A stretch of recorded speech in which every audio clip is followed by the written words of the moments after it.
تو کہتے ہیں کہ اس نے آرمی چیف کو فون کیا کہ یہ کیا ہے.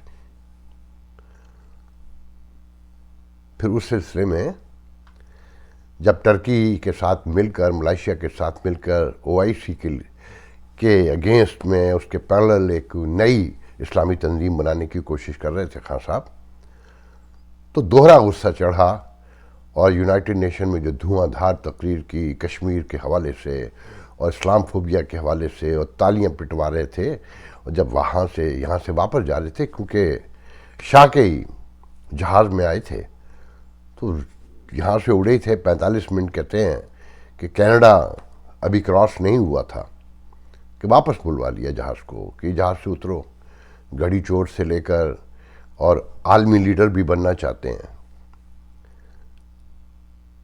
وہ جو خودداری کے نعرے لگاتے ہیں نا خان صاحب، آپ ون سائیڈڈ کہیں، مجھے کچھ بھی کہیں، خودداری، ایمانداری، غیر جانبداری، مطلب ایئر فورس 1 تو آپ کے پاس بھی ہے نا. اتنے گئے گزرے ہونے کے باوجود بھی اگر صرف پبلک کو دکھانا ہے کہ جی میں کم سے کم خرچہ کرتا ہوں، تو اس سے بھی جہاز مانگنے کی ضرورت نہیں تھی کہ اتنی بڑی توہین ہوئی کہ اس کے دل میں تو پہلے ہی گھڑی کا درد چھپا ہوا تھا. تو کہا یہ جاتا ہے کہ ابھی کوئی 6 ماہ پہلے 7 ماہ پہلے نومبر دسمبر میں کور کمانڈر نے آرمی چیف سے کہا کہ یہ کیا ہو رہا ہے، ہم کہاں جا کر کھڑے ہو گئے ہیں. تو آرمی چیف کے پاس جواب نہیں تھا، وہ کچھ کہہ نہیں پائے، جواب نہیں دے پائے، کیونکہ لانے والے تو وہی تھے نا، جنرل پاشا سے لے کر محترم جناب جنرل فیض حمید صاحب تک، جن کی کہانی اب مک چکی ہے. کس کمال ہنر سے انہیں ریٹائر کیا جائے گا یہ تو آنے والے دنوں میں دیکھیں گے، جب نئے آرمی چیف آئیں گے. ساحر شمشاد کہتے ہیں کہ آئیں گے، جو منگلہ کے کور کمانڈر ہیں اس وقت. اب تصور کریں کہ نیکی کے، ایمانداری کے، جد و جہد کے اور غیرت و حمیت کے ساتھ بھکاریوں کی تعریف میں، اس کی خرابیوں میں جو بیانات دیے جاتے ہیں، جو دعوے کیے جاتے ہیں، اس کے برعکس، اور پھر یہ کہا جائے کہ میری گھڑی میری مرضی، میرا تحفہ میری مرضی.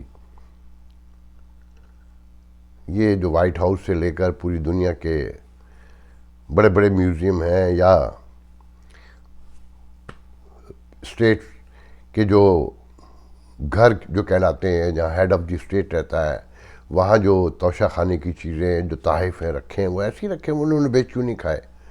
اور پھر مودی نے تو ایک نئی مثال قائم کی، ہم لاکھ انہیں انتہا پسند کہیں، کچھ کہیں، کہ انہوں نے کہتے ہیں کہ جی انہیں جو تحائف ملتے ہیں وہ باقاعدہ نیلامی کرواتے ہیں، اور اس پیسے سے جو نیلامی سے ملتا ہے، بیڈ ہوتی ہے تو زیادہ پیسے ملتے ہیں نا، کہ ایک سے ایک بڑھ کر پیسے لگاتا ہے کہ جناب یہ تحفہ اتنا قیمتی ہے، کہاں سے آیا ہے، کسے ملا ہے.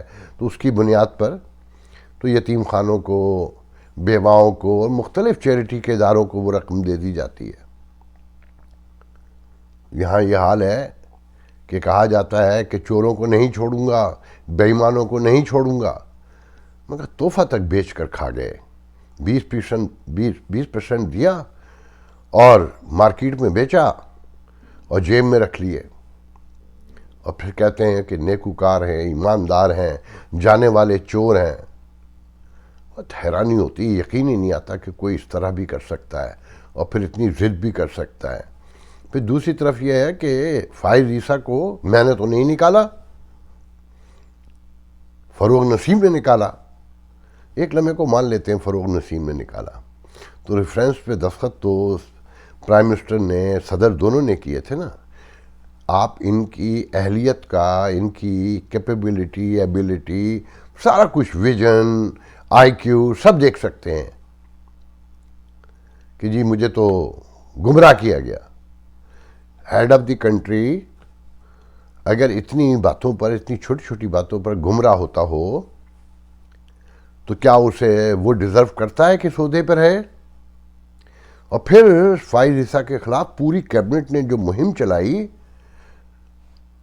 پھر ایک ایک چیز نوٹ کریں، الیکشن کمیشن ابھی جنوری تک غیر جانبدار تھا، بہت اچھا تھا، عدالتیں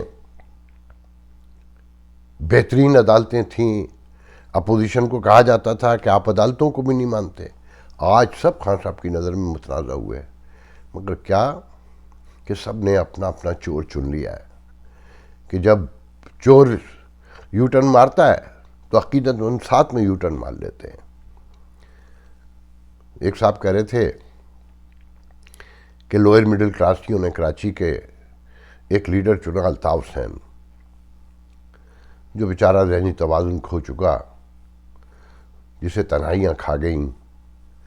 اس کی اپنی کتنی غلطیاں تھیں، وہ ایک لمبی بحث شروع ہو جائے گی. اب ہائر مڈل کلاسیوں نے اپنا چور منتخب کر لیا ہے، اپنا لیڈر بنا لیا ہے. کہتے ہیں کہ فوج میں ایک بہت بڑی تعداد میں ہے.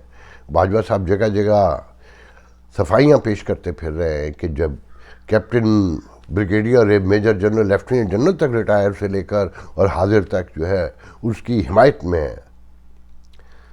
یہ خانہ جنگی کی باتیں ایسے نہیں ہو رہی کہ کھل کے کہا جا رہا ہے کہ کسی وقت بھی خانہ جنگی شروع ہو سکتی ہے. اچھا دلچسپ بات یہ ہے کہ یہ خانہ جنگی کی باتیں اگر کوئی پشتون کرتا، کوئی کراچی والا کرتا، کوئی بلوچی کرتا، سندھی کرتا تو غداری کے الزامات لگ جاتے بھی اور جانے کیا کیا تماشے لگتے. مگر وہیں سے ہو رہی ہیں جہاں سب سے زیادہ محب وطن پیدا ہوتے ہیں. دھمکیاں دیکھیں کیسی بڑی بڑی دی جا رہی ہیں کہ اگر خان کو ہاتھ لگایا تو خانہ جنگی ہوگی.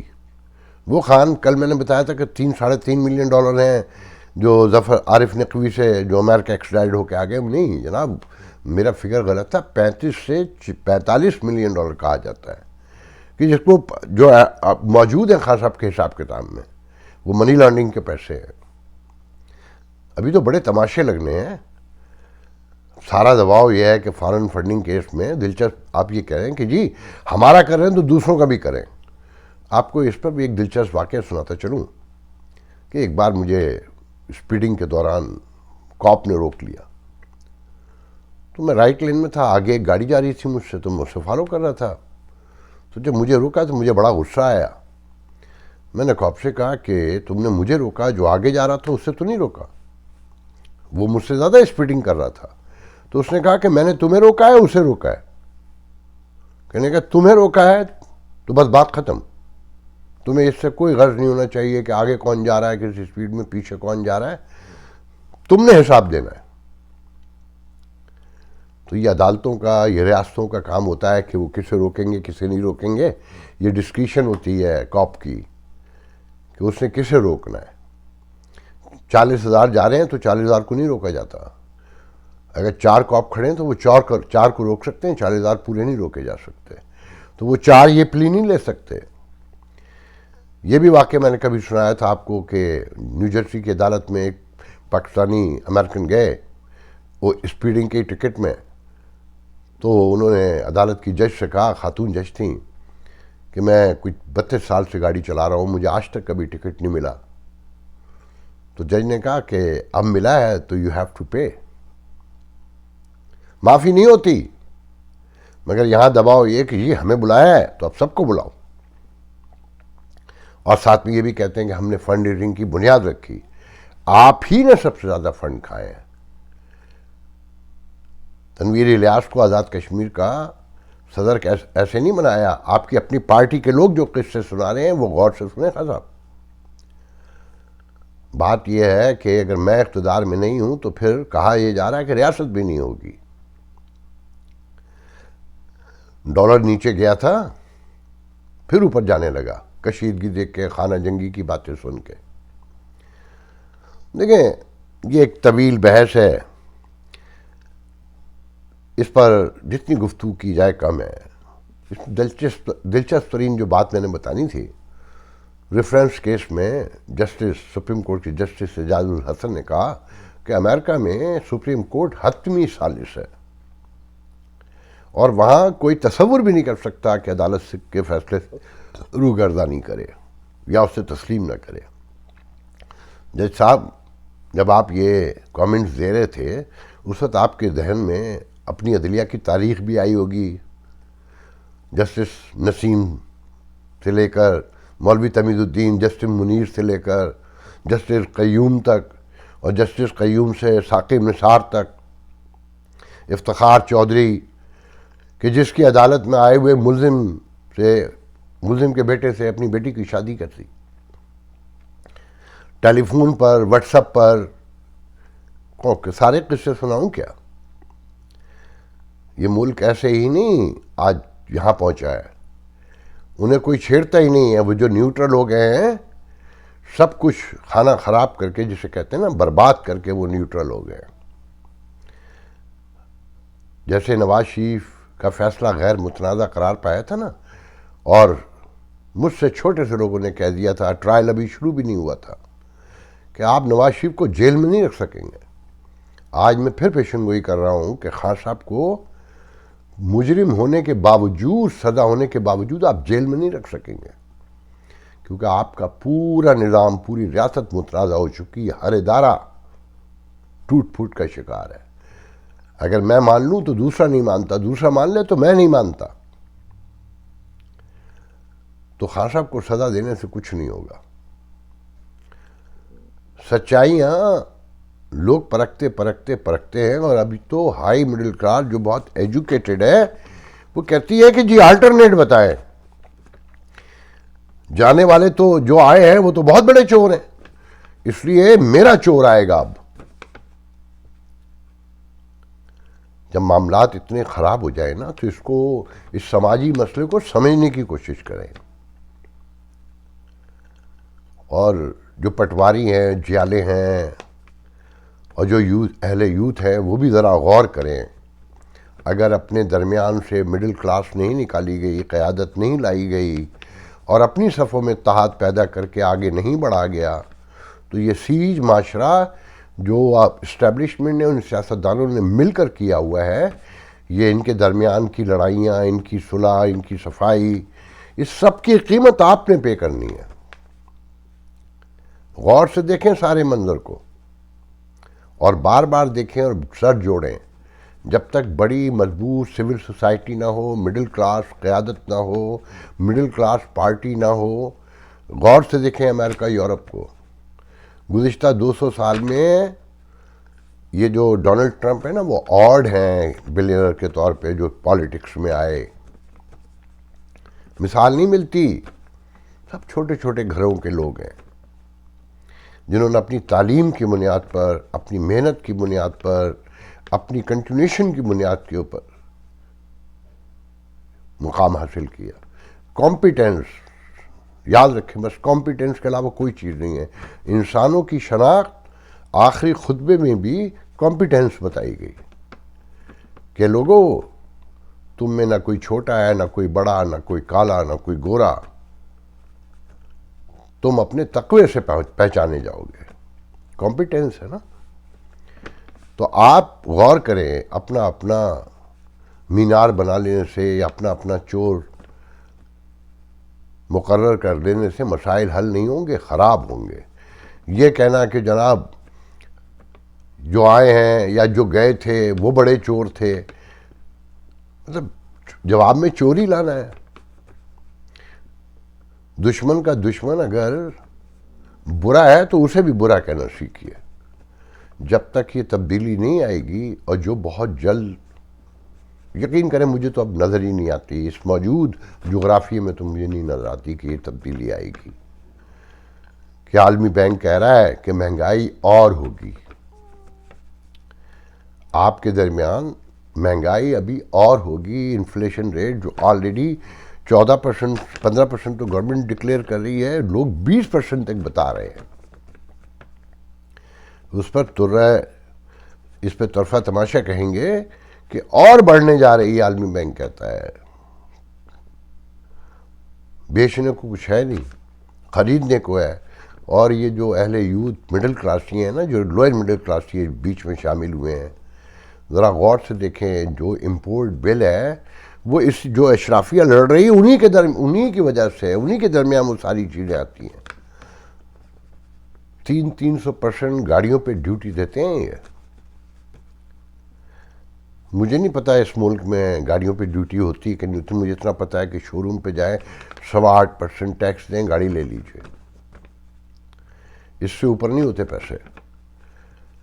یہاں جو گاڑی کل دیکھ رہے تھے ہم کہ ہونڈا سیوک یہاں $23,000 کی ہے، وہ پاکستان میں 65 لاکھ روپے میں بک ہو رہی ہے۔ ایک ڈیلر نے بتایا کہ مگر جب آپ یہ خرید کے گھر لے کر آئیں گے تو آپ کو 80 لاکھ روپے میں پڑے گی۔ اس ملک مطلب چھوٹی گاڑی، سیوک چھوٹی گاڑی ہے نا، وہ تو ایک کیا کہتے ہیں اس کو کہ بیسک نیسیسٹی ہے۔ اتنی چھوٹی گاڑی تو آج کے دور میں ہر گھر میں ہونی چاہیے نا، مگر وہ بھی اشرافیہ لے سکتی ہے، آپ نہیں لے سکتے عام آدمی۔ آخری خبر یہ ہے کہ جناب کہتے ہیں کہ جی بلاول نے اوتھ یوں نہیں لیا وزارت کا، فارن منسٹر بننے جا رہے ہیں، وہ ینگ وہی بن سکتے ہیں، ان سے زیادہ ذہین لوگ پڑے ہیں، بہت ہیں، مگر وہ بھٹو کے نواسے ہیں، زرداری کے صاحبزادے ہیں، بے نظیر کے صاحبزادے ہیں، اور پیپلز پارٹی کے تاحیات چیئرمین ہیں وہ۔ تو کہا جا رہا ہے کہ جی وہ لندن اس لیے جا رہے ہیں، آج چلے گئے ہوں گے کہ نواز شریف سے گفتگو یہ کرنی ہے کہ دیکھیں اگر آپ ہمیں سارے آئینی عہدے نہیں دیں گے، سینٹ کا چیئرمین اسپیکر تو لے لیا، صدر مملکت بھی چاہیے اور پنجاب کا گورنر بھی چاہیے۔ وزیر تو آ گئے ان کے، شاذی عمری سے لے کر، اور خورشید شاہ بھی ہیں اس میں، قادر پٹیل بھی ہیں، کافی لوگ ہیں ان کے، 11 وزارتیں دی جا رہی ہیں جس میں حنا ربانی کھر سے لے کر خود بلاول بھٹو تک شامل ہے۔ یہ آئینی عہدے کیوں چاہیے آپ کے خیال میں؟ اندازہ ہے آپ کو؟ یہ اس لیے چاہیے کہ اگر اچانک حکومت گر پڑے، جس کے اب چانسز بتائے جا رہے ہیں، جو کشیدگی ہے، جو سوشل میڈیا کا کنٹرول ہے عمران خان کا، جس طرح سے فوج میں ریزنمنٹ پیدا ہوئی ہے کہ بتایا جا رہا ہے کہ ریٹائر ہیں ہی، ساتھ میں خان صاحب کے اندر بھی اب تو یہ بھی کہنے والے کہتے ہیں کہ بغاوت بھی ہو سکتی ہے۔ اچھا، میرے لیے کوئی حیرانی کی بات نہیں ہوگی کہ جب ریاست کے سارے ادارے ٹوٹ چکے ہوں، سویلین سکرات کے عالم میں ہوں، کوئی کام کرنے کو تیار ہی نہیں رہا کیونکہ حکمران طبقہ تو لڑ رہا تھا، تو وہ ایک ادارہ بچا تھا، اس میں کیسے ممکن ہے کہ وہاں دراڑ نہ پڑی ہو؟ جانے کیا کیا دیکھنا ہے۔ تو بہرحال آئینی عہدے اس لیے چاہیے ہوتے ہیں کہ یہ اسپیکر اگر نظام جھڑپ سے گر پڑے تو اسپیکر ضرور چلا جائے گا، مگر صدر رہے گا، گورنر رہیں گے، سینٹ کا چیئرمین رہے گا، تو اگر کبھی انتخابات ہوئے تو یہ عہدے کام آئیں گے نیچے مینیپولیشن کرنے میں، جو میری سمجھ کہتی ہے۔ اور یہ عہدے فیس بھی نہیں کرتے پبلک کو، مہنگائی ہوگی، جو بھی خرابی ہوگی تو جو وزراء ہیں، جو وزیر اعظم ہے، اس طرح کے لوگ پریس کانفرنس یہ کرتے ہیں نا، گالیاں تو ان کو پڑتی ہیں نا۔ تو اس روشنی میں ساری چیزیں سوچیں، اور میرے پاس تو کوئی خاص بات آج ہے نہیں، یہی ہے کہ دیکھنا ہے کہ خان صاحب کے ساتھ آنے والے دنوں میں کیا ہونے جا رہا ہے کہ رانا ثناء اللہ وزیر داخلہ بنا دیے گئے، جن پر بہت ساری چرس ہیروئن سب رکھ کر بند کر دیا گیا تھا کال کوٹری میں، اور اس کا وزیر وہ کیا کہوں اس کے بارے میں، شہریار آفریدی قرآن اٹھا کے سر پہ کہتا تھا کہ میں نے اپنی آنکھوں سے سب کچھ دیکھا ہے۔ تو اب رانا ثناء اللہ انہیں چھوڑ دیں گے، انتقام کا ایک نیا دور شروع ہونے جا رہا ہے۔ اگر جائز بھی پکڑیں گے کرپشن سے لے کر مختلف الزامات میں، آئین توڑنے کے الزامات میں، مانے گا اب کوئی نہیں، جیسے نواز شریف کی سزا کو نہیں مانا تھا۔ آج کے لیے اتنا بہت ہے، انشاءاللہ کل آپ سے گفتگو ہوگی۔ اللہ حافظ۔